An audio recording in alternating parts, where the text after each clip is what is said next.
Welcome to Friday and welcome back to the Cabinet. Another edition of the Cabinet. On Fridays, we are changing it up a little bit and just instead of talking culture and politics, we're talking culture and everything.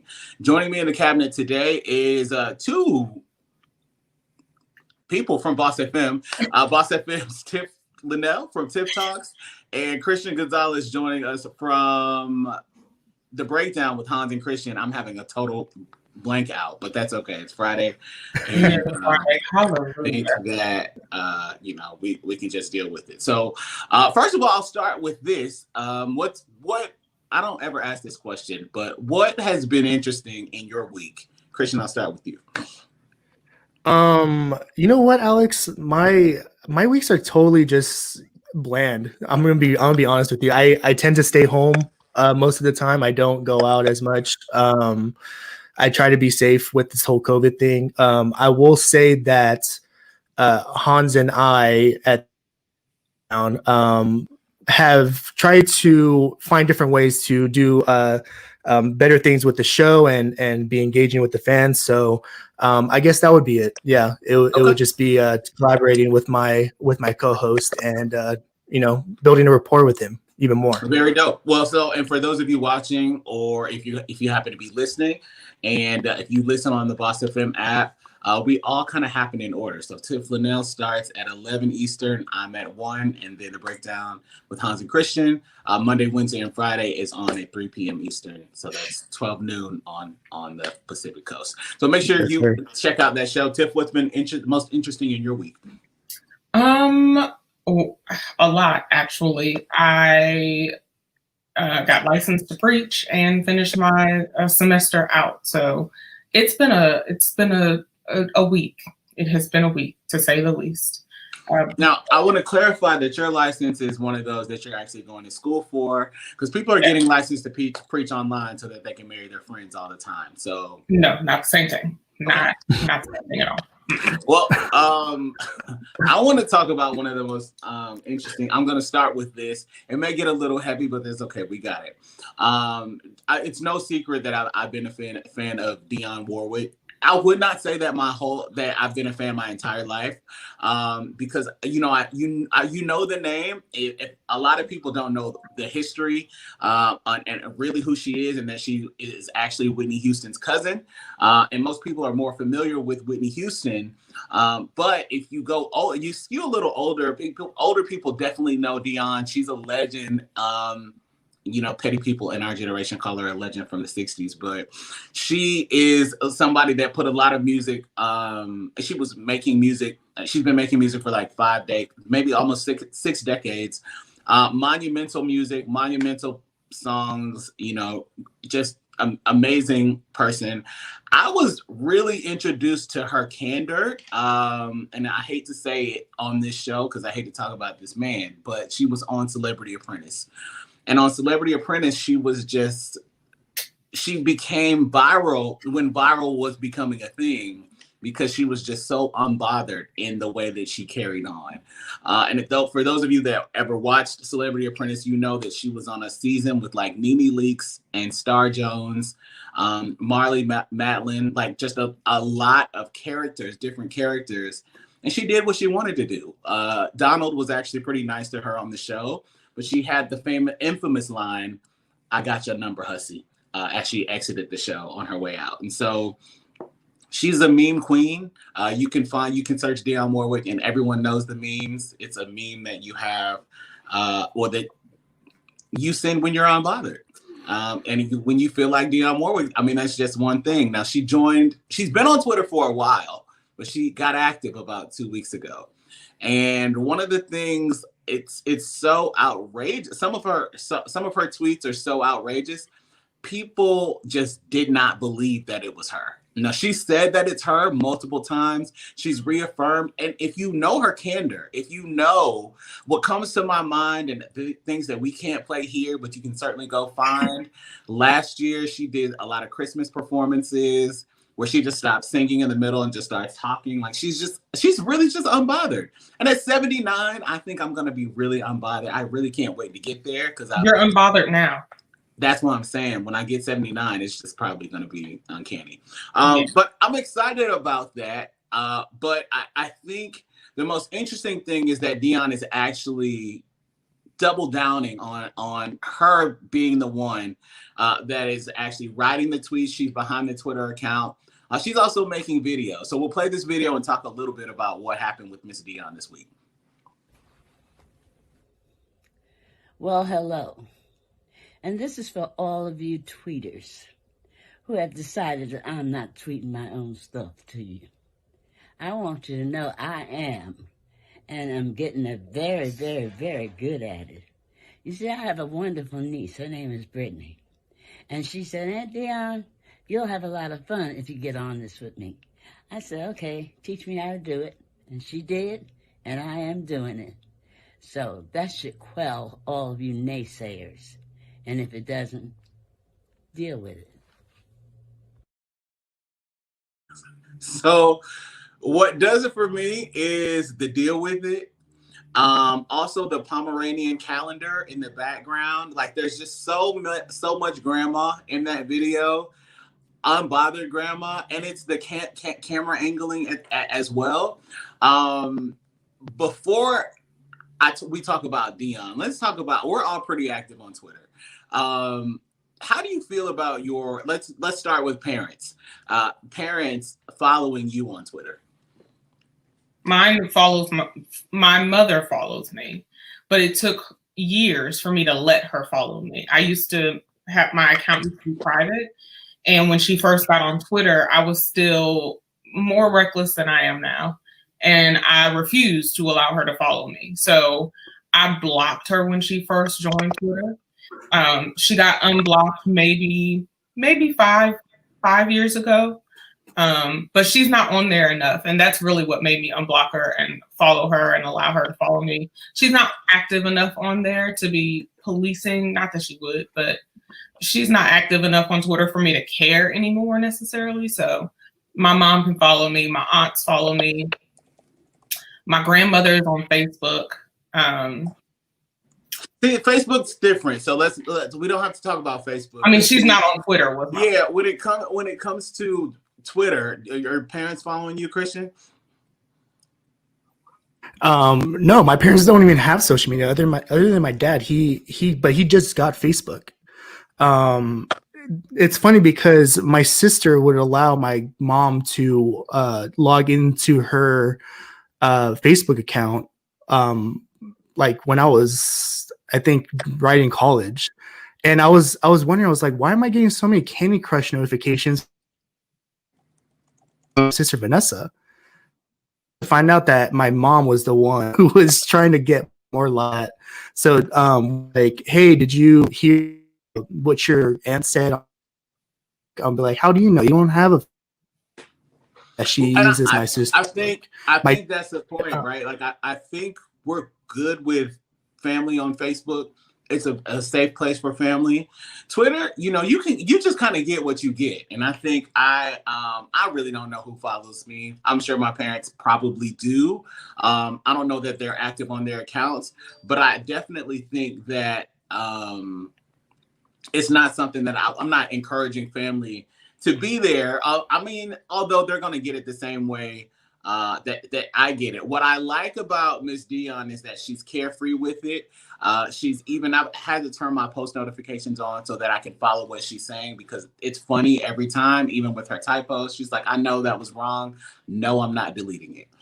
I mean, and what do you say to a 79-year-old woman? Do you troll her because she's spelling things wrong? Or like, do you just let it be? You just I just continue to watch and aspire to be like, I aspire to just have that lack of care.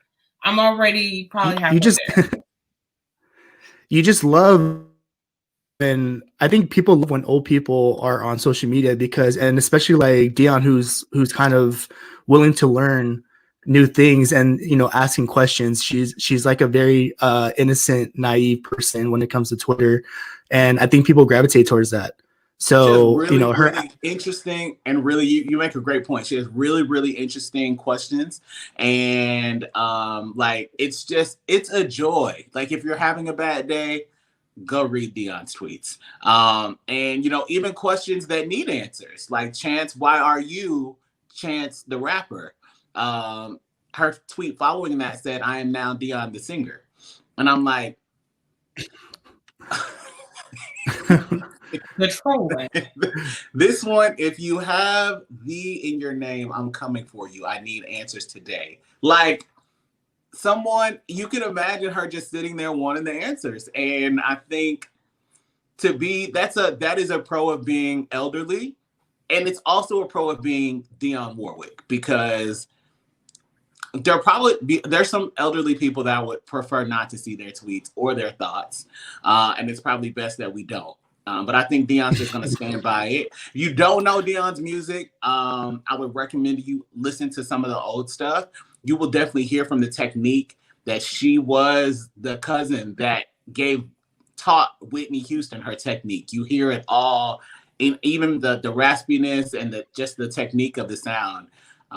It's legendary. So that's Dionne Warwick. That's light. I think that may be as light as we're getting today. But look, can I say something real quick? The world needs love, sweet love, and Dionne Warwick's Twitter, I think, epitomizes that. I agree. I think that. Don't you agree? It's a type of love that I want. That's the type of love that I aspire to receive. The love from Dionne Warwick. I'm good with that. I think we'll talk about if you follow sports, or if you follow boxing, or maybe you just follow Twitter, Jemele Hill is really huge on Twitter. And one of the things that we'll talk about here, I banter about Jemele Hill and some of her commentary with another friend of mine often. And Jemele Hill really came to the spotlight as she was one of the first journalists that had a primetime show. She used to be the host of SportsCenter on ESPN that called Donald Trump a racist. That was really what made Jemele Hill a target. The Trump administration, Sarah Sanders at the time, called for an investigation at ESPN and called for her to be fired. She ended up leaving, and she's been a couple places. She's landed at Vice, and so she's a journalist. She's been a sports journalist, and there was some banter she had with her co-host this week that kind of lit Twitter up. And so before we play the clip, we're all I'll say swirly. We are minorities, and so it's often that we can be accused when people are uncomfortable in conversation around us. When we detect racism and address it, we get accused of playing the race card. Myself, I can't say that I've ever played the race card. I can recall down to me being in 6th grade where I have called racism out. And I think that when you see it, you should call it out. You should bring it to the forefront. I also don't think it's something that should really be. I mean, I understand comedy. I think journalists should probably separate themselves from that. But here we are. When you think about racism, and as you've dealt with it, how lighthearted are you with racism? When Tiff, your face says you're feeling. How lighthearted are you? My shirt should say it too. I can't see it. But believe, trust, protect Black women. Okay. I'm not lighthearted at all. I'm not lighthearted at all. I believe in calling out white tears. I believe in calling out racism. I believe in calling out sexism because I am a Black woman. I'm not lighthearted at all. Do you feel like that you can see where you could throw a racial joke into something, or is that something that you would do? Maybe not. I don't know, because I'm who I am, and I try to be sensitive to not just my own race, but to other cultures and races. I can't say that I will, at least not in open forum. And in common culture, it's referred to as race play, which is, I guess a play on words. Christian, how comfortable are you with not just discussing race, but even being lighthearted and joking with it? I think I've grown the past, I would say after high school. High school was definitely a jokingly thing, but the world also changed as the years went on. So now I tend to I tend to not joke around with race at all. If someone says something ignorant, then it's my duty to call them out on it, to kind of correct them. Whether it's, you know, meant to be a demeaning act or just plain ignorance, then I will make an effort to say, hey, like, you don't say that anymore, or don't say that at all. But I am remiss to say that, as someone who went to a private school in high school, who had a majority white Caucasian people there, it was definitely an environment where we joked around a lot, on our cultures, on our races, on our ignorance in general. And I think people just need to realize that we're in a place today that we have to learn from that. And if you're not, then you're kind of just being, you're just not doing what you're supposed to be doing, and you don't want to change. And that's a problem. It's interesting, going to an all-white school is a lot of people, especially minorities, feel like that in some instances it's a privilege to be in that environment. How do you think that shaped your perspective of whiteness as it alludes to, or as it pertains to how white people interact with race, just based on your own experiences with them? Well, so I went to I guess it's technically a Catholic school from preschool all the way through high school. I guess the high school, you could technically call it, what is it called? Well, it's a Catholic school. So when I was growing up in elementary school, the school wasn't nearby my house. I live in Hawthorne, which is near LAX area. The majority of the people here in Hawthorne now is Black and Latino. And when I went to school in elementary school, it was predominantly white students and teachers. So whenever something happened after school, or a sports or something like that, to be around friends, I was never there as much as I wanted to be. So with that, I was just like, I tended to gravitate towards white culture, or the term whitewashed was brought onto me very early on in my life, and I never understood the complexity of that. And I was just like, yeah, I'm probably a whitewashed Mexican. But as I went to high school, where diversity started growing and there was more Latinos and Blacks, that's when I strayed away from my white friends that I had and started hanging out more and more with Latinos, with Polynesians, with Blacks. And that's when my culture, diversity, and viewpoint kind of started changing. And it's funny how it works out that way. No, I think that's true. What happens? Well, I went to a majority white school as well, pretty much from fourth grade up, and for us, it was more economical, so the acceptance was there. But when I got into the world, I was just a Black man. So probably like similar to you, like you get into the world now, you're just a Mexican man. So that's, it's a little different. Your perspective, though, is important. I think, and I appreciate you both for just being candid with those answers. I'm somebody that's pretty lighthearted because I'm really sarcastic. So I think that I can make people comfortable because I don't like uncomfortable settings. So I will just, if I'm uncomfortable, I will just start making jokes. And they can pertain to anything, right? And so people are lighthearted. When you start joking about yourself first, your race first, then everybody else is fair game, right? But there's lines that you don't cross.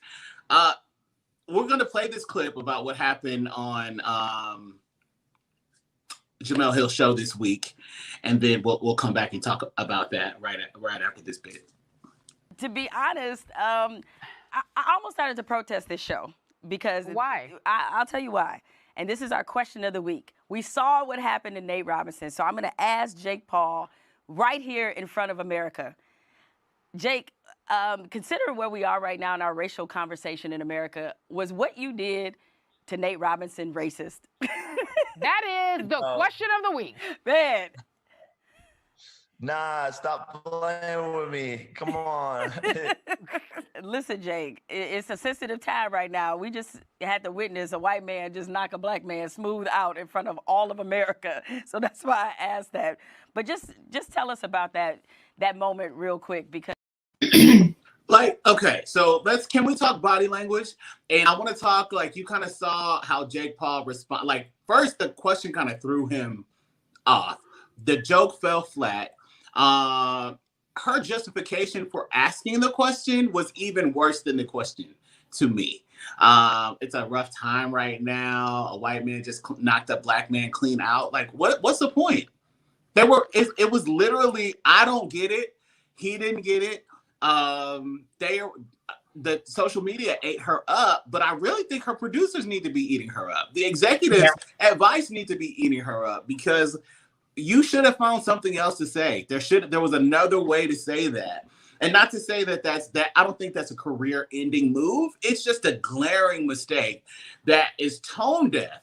But I want to go a little further, and here's my issue. I think that because of blackness, because of being Mexican, or being as they call it in the United States, a person of color, white people, in a sense, have lifted every person of color as a cultural expert. And I say that cautiously, because I think that there are people that speak on culture and speak on race that don't have a clue what they're talking about. I think that Jemele Hill has become a voice for a cultural movement. And while you may agree or disagree with her, with my opinion there, with her becoming a voice for a cultural movement, because of her snarky tweets and things that she says, and how she's addressed culture, and how she quote unquote spoke truth to power by calling Donald Trump a racist. Because of that, I think people expect quality racial content from her. I think, and that's part of the reason that I think it fell flat. I don't necessarily believe that she should have been placed as a leader on the Black culture conversation, because she stated factually that Donald Trump was a racist. And so I think that if we kind of backtrack to how we got here, because I really had to sit with myself and ask myself, why is this bothering me? Why do I feel like this didn't make any sense and it didn't connect? And as I think about it now, and when I trace it back, I just don't think I just don't think that your blackness or your whatever you are makes you an expert or the end all be all for what the pulse of the culture is. That's just my 2 cents. I would agree with that. I think that the joke fell flat. I think there was a better way to handle that, especially as a journalist. I think that maybe another way to say it is, there has been a lot of response on social media, some stating that, maybe this was racial, or some stating, I can't believe that in the climate we're in, a white person just knocked a Black person out, and then asking his thoughts on that. But never. Why bring that up when the fight is against a white person and a Black person? Like, that's what literally the match was about. So how is it racial? Right. I think there was, again, I don't think it needed to be brought up. I agree. But there was, even if it was something that she was just like, I just have to say this, there was a whole other way to do that and play that. And I don't think that was it. I wouldn't have done it personally, but if she just felt very passionately about it, there was another way to say it and do it. But I don't think that could have been done, definitely. Yeah, but final thoughts on that, Christian. What do you think?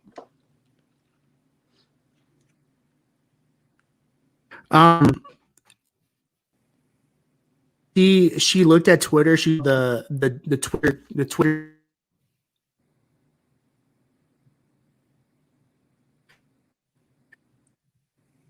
Okay, it looks like maybe the feed cut out. Those races. Hey, let's run with that. Maybe.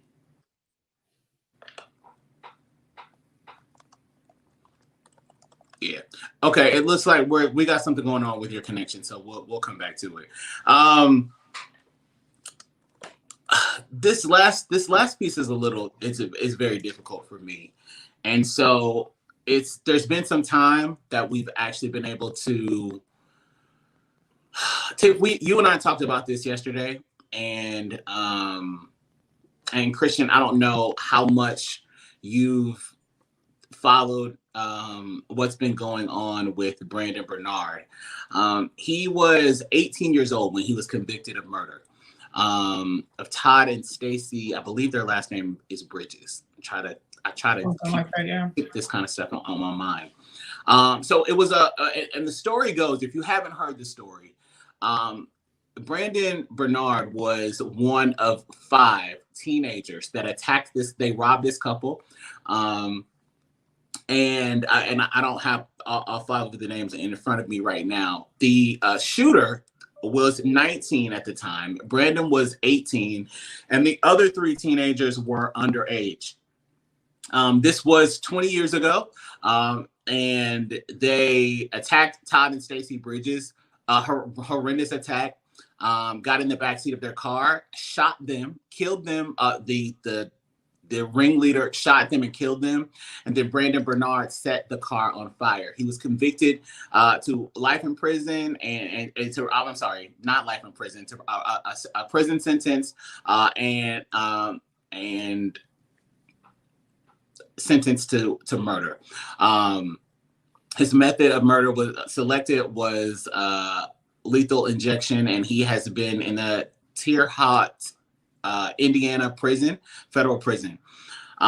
There's been lots of outrage around his sentencing. People have come out and petitioned the president, or were petitioning the president. Kim Kardashian West got involved in it as well, as she has been advocating for a number of inmates, mostly focusing on the fact that he was not the shooter. Also, 5 out of the 9 jurors spoke out against him being executed by the government, as well as the original prosecutor in the case. All of these people have written letters and spoken out on his behalf.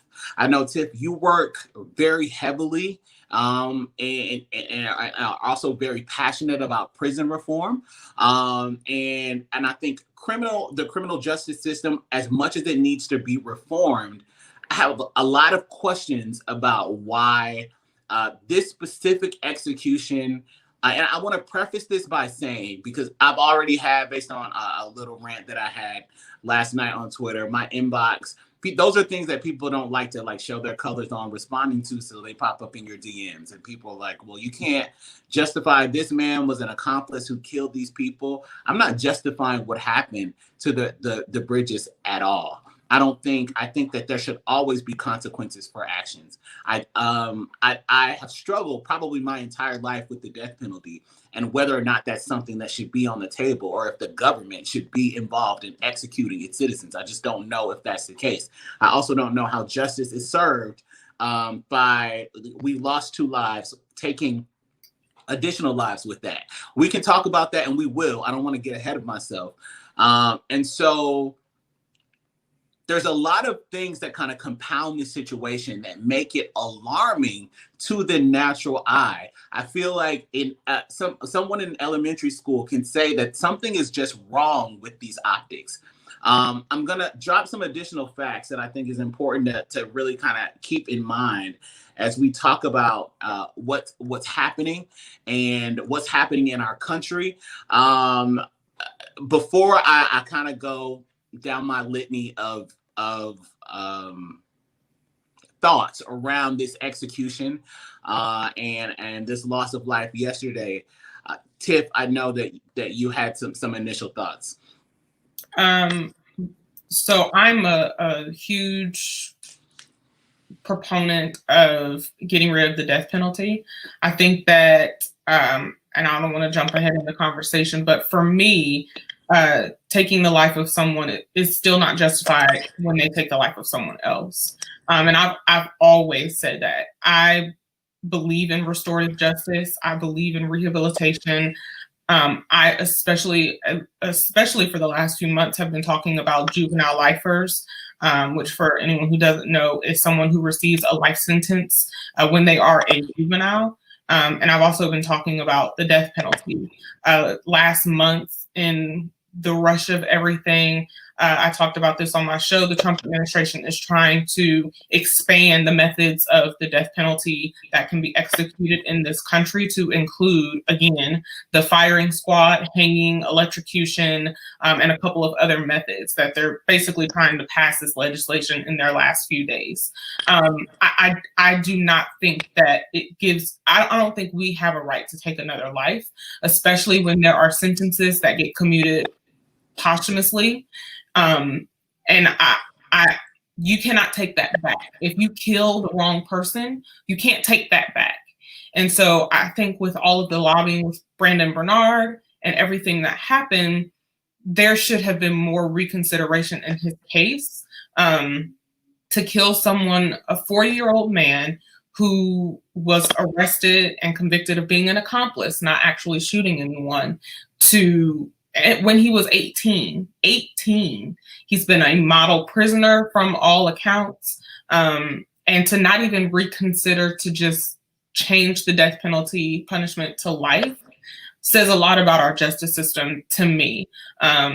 That, nothing new that it hasn't already said, but I am not a believer in the death penalty. Sure.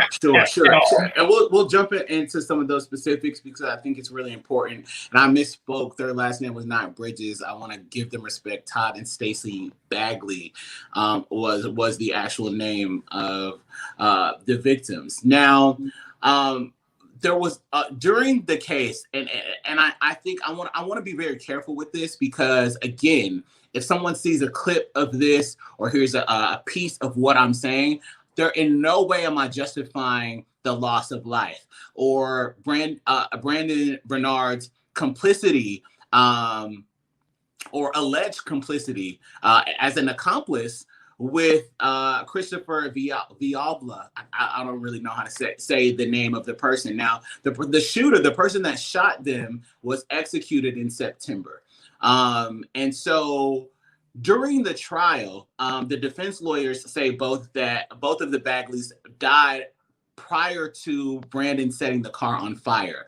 The prosecution had believed that was true with the husband, but initially they thought that there may have been some soot inside of the inside the trachea of Stacey. And so they believed that there was a possibility that she could have lived from there. Despite regardless of the side that you're on, part of the reason of the prison system, and I think context is really important. We've grown up in a country where I've known that the death penalty was possible, not in all states, but in at least the majority of the states in this country. And it's something that I just assumed was happening everywhere. As I did additional research and found that other countries are more, now there are barbaric countries. As a country that touts itself as the most developed, progressive nation in the world, often touted as the best place in the world to live, like America, all of these things. One thing we do not focus on is rehabilitation in our prison system. And it's amazing to see that a number of people, the reason that they don't even consider it is because they don't know it's a possibility. They have no idea. And it's kind of like we think about ourselves and we don't think about anybody else. So we don't know what's happening in other places. We don't know that other countries really focus on rehab, and jail is not a place for people to go and lose all senses. Brandon Bernard, for 18 years of his 20 years that he was in prison, was in solitary confinement for 23 hours a day. Now, if you're passionately against, or maybe you're for the death penalty and you're for heinous crimes being prosecuted, you're fine with the fact that this man sat in solitary confinement for 18 years for 23 hours a day. That's not even humane. It's not normal at all. There's nothing that you can kind of glean from that. I want your thoughts, both Christian and Tiff, about this. This video was taken prior to his death. And it just kind of talks a little bit about how his life has been over the last 18 years. I'm locked up in my room 23 hours a day. And that's been the case for 17 years. I have learned to entertain myself, to keep myself motivated in here. And I've done all kinds of things. I read a lot. And I do crocheting, blankets, and scarves, and I do hats, all kinds of things. It feels good to create something. I practice the guitar. I feel like I'm getting better, but that's up for debate. But I keep doing it. And I write, and it's just, I've taken a couple of college courses, writing course and stuff like that, in order to just motivate myself to just change. You know, I don't have to be stagnant because I'm in here. I can always improve on myself. Maybe not as much as people in the world can, but still, there's an opportunity to improve yourself. And for that, I have to take it.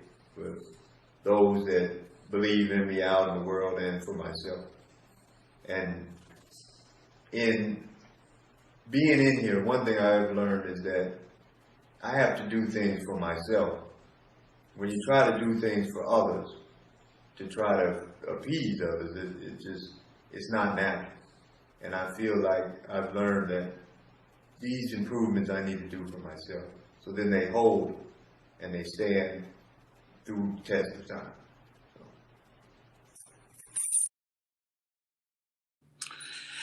We weren't going to play that entire clip initially, but I think that after 20 years, there's a sense of remorse from this man. I think, and this is what I am gleaning from what I watched. He's had the opportunity to learn by himself how to play the guitar, and to study and to do certain things, by all accounts, knowing that the male brain is not fully developed until you're 25, even though you're legally a grown-ass man at 18. Where's the room for, and I know we're going to get here, but where's the room for nuance? Where's the understanding of the fact that this man wasn't fully developed, or the circumstances may not have been? He said he feared for his life because of who he was running with at the time. And so there's a number of things that, even saying that because of who he was with, or maybe the color of his skin, maybe the perception was off. And so for the prosecutor to say maybe the death penalty is the wrong thing here, to come back and write a letter to the president of the United States, maybe there was room to take a look at this again. Before we jump into this nuanced situation, it's also important to talk about what you were talking about, Tiff, and this administration and the steps that it's taken to really make this a barbaric nation. Like, right. We're on the way of being barbarians. Like, we're just on the way there. And what's incredible to me is that we can banter, argue, and fight about everything, but the loudest voices allow, and this is what really grinds me, the loudest voices that are on these platforms will sit and call these people pro-life. You sit and you call these people pro-life when they take programs away from newborn babies or mothers that are not able to care for these babies. They're the first ones to jump on the bandwagon to execute people when they have been rehabilitated. And so I can't sit on this platform and attribute the term pro-life to people that don't give a damn about life, that actually has the ability, its faculties, the ability to walk and talk and get a social security number and become a citizen and contribute to a positive society. I can't really say that you're pro-life if you look to end those lives regularly. What's telling is Donald Trump decided that there's going to be 5 executions before he leaves office in less than 50 days. Brandon Bernard was the first of the 5th. Out of if these 5 executions happen, which they likely will, that will be 13 people that Donald Trump has executed since July. 13 people. Let's also talk about the optics here. In 130 years, there has always been a stay on federal executions during a presidential power transition.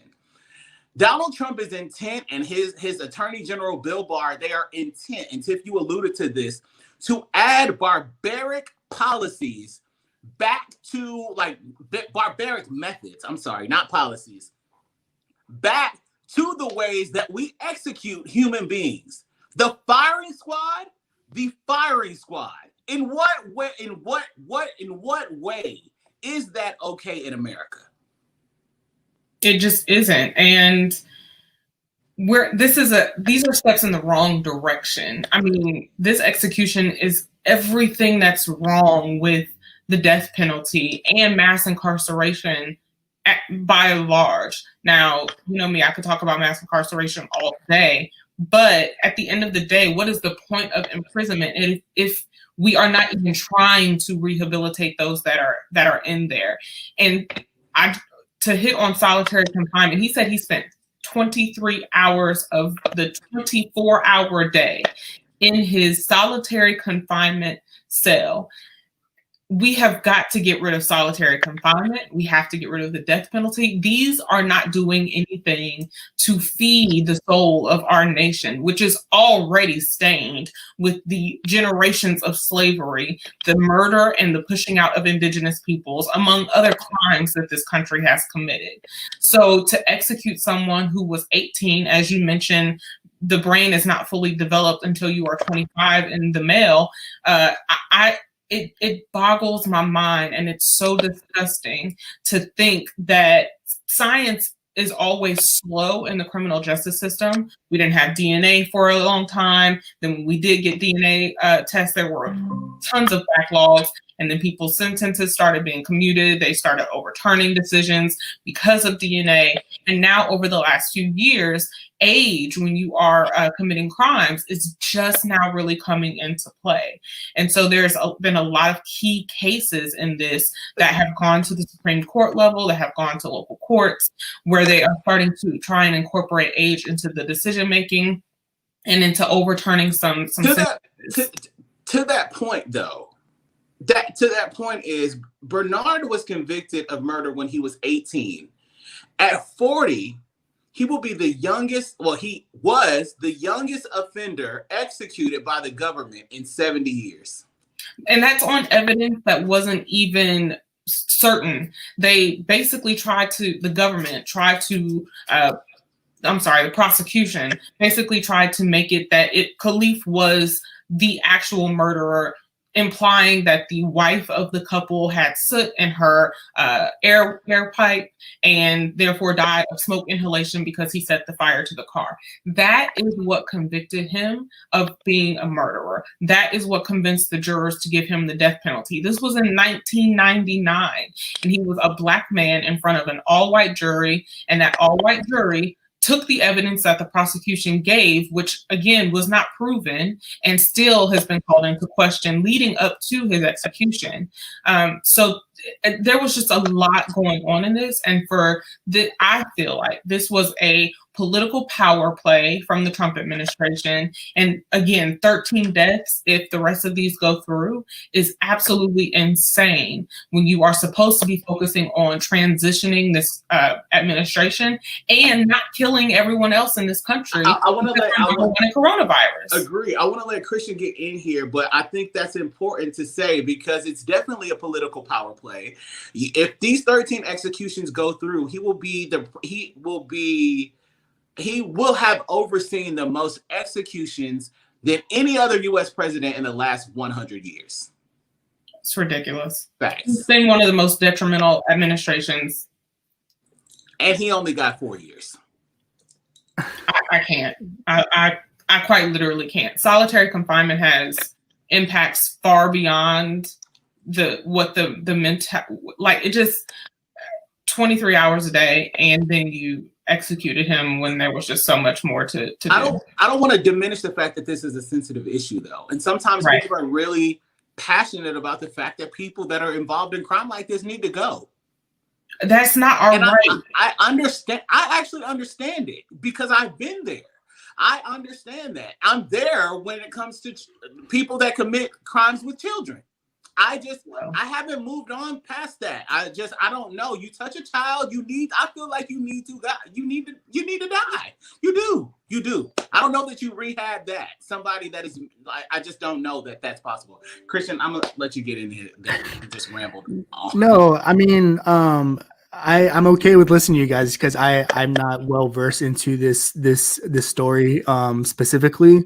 But just hearing your guys' opinions on a lot of things, one, like, why is Donald doing this now? Is this some sort of power play for him because all of a sudden he lost the power of saying that the election was stolen from him? Is this just a power play by him just to show that, hey, I still have power until January 20th? Bringing back the firing squad, hanging, the electrocution, like, that's ridiculous. That is so barbaric, and I agree with that statement from you, Alex. Is because, like, what else are we gonna do? Are we gonna start doing lobotomies again for mental health? Are we gonna go back and believe that getting rid of a woman's cervix, a hysterectomy, is to stop women from being manic or hysteria? Like that's the exact, Latin definition of hysterectomy. I mean, you're making great points, and if we have to talk about what the history of this country that so many people don't know, we have to bring all of this up. We have to bring it back in context and kind of shine light on that. People were really emotional about this. We're going to play this clip of someone on social media that was just very upset about this Brandon Bernard situation, and then we'll keep going. Brennan Bernard has been executed. The Supreme Court denied him in a 6-3 ruling, and every conservative judge voted for his execution. How do you call yourself pro-life and celebrate the death of a man? I mean, you say all lives matter. All lives don't matter to you. White lives matter to you because you damn well know if he was a rich white man, he would not have been executed. I mean, you put religion into everything you do because there's no separation of church and state, apparently. But for this one thing, you can't put religion into it because I damn well know your God would not be approving of you executing a man. Our president had the power to do something about this. And you know what he did? He sat there and where's the fucking light? He sat there and he tweeted about false elections.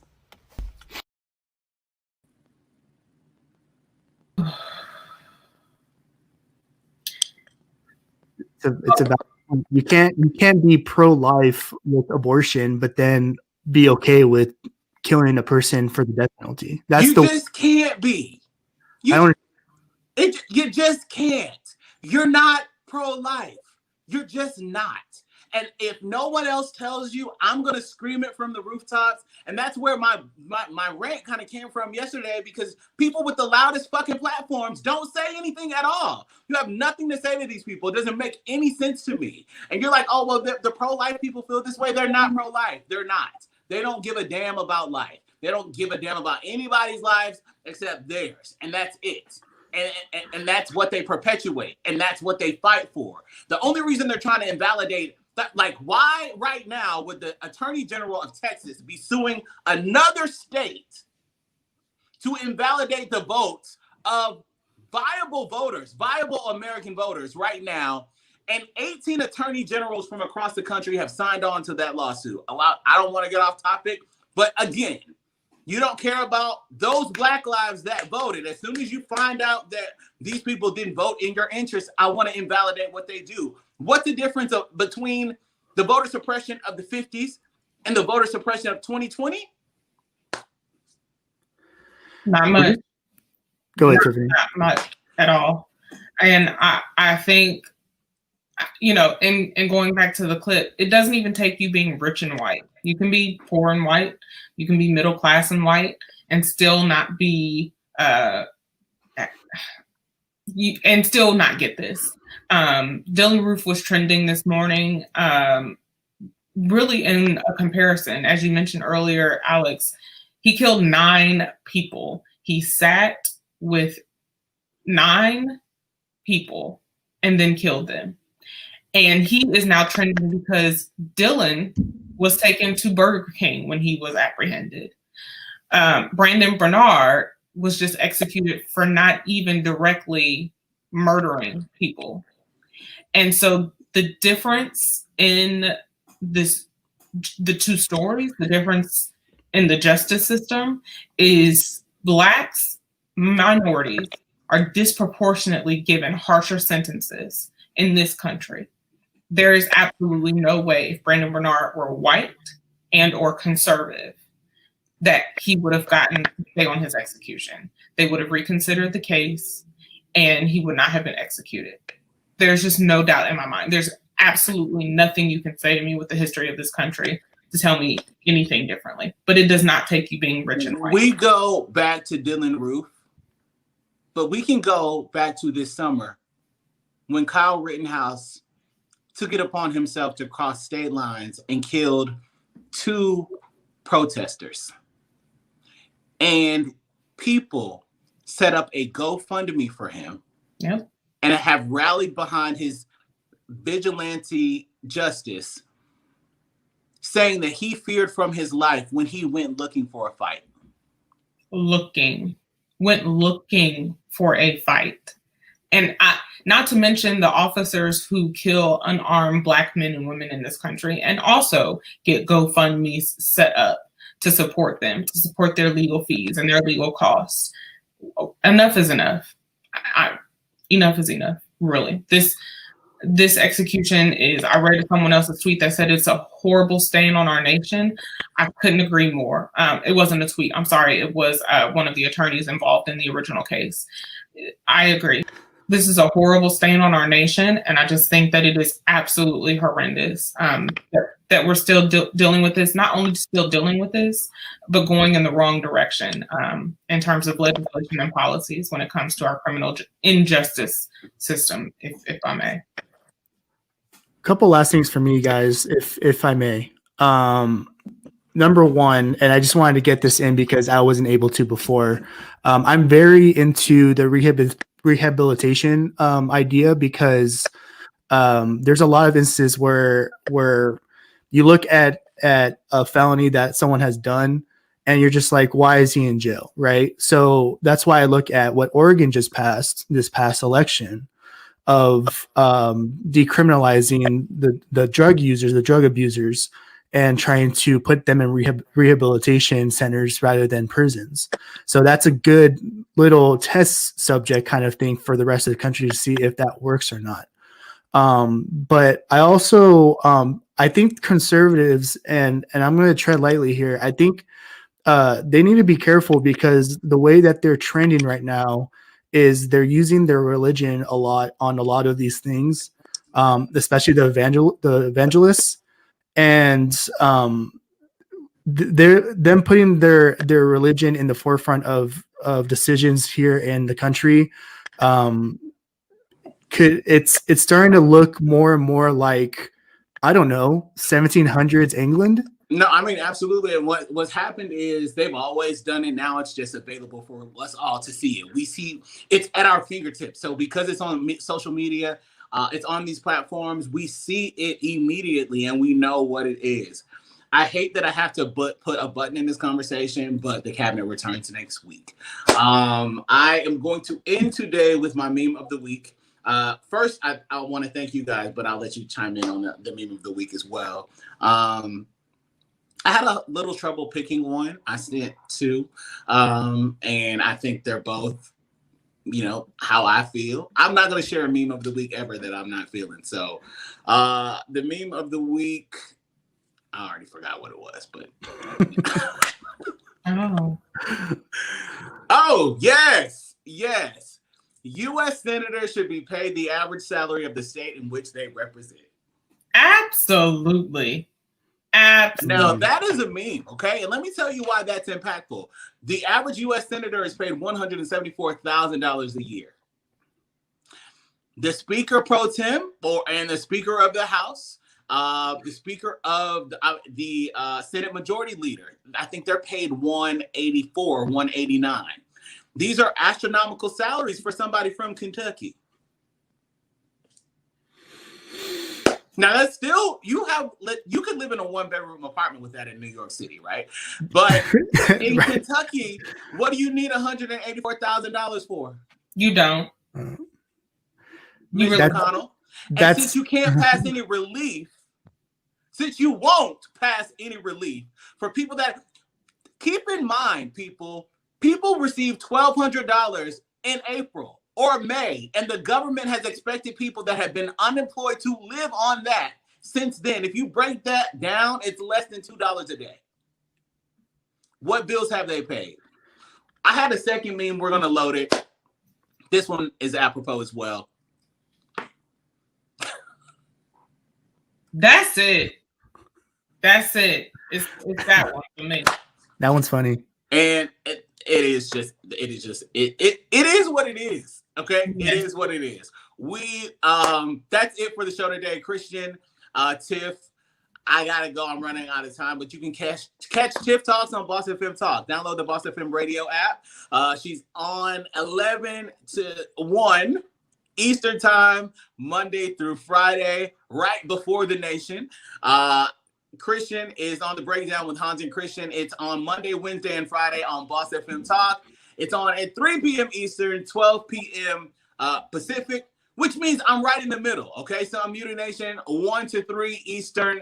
I'm Muted Nation on all of the podcast platforms. You can download the podcast. You can download the podcast that my respective colleagues are on as well. That's going to do it for Unmuted Nation and for the cabinet.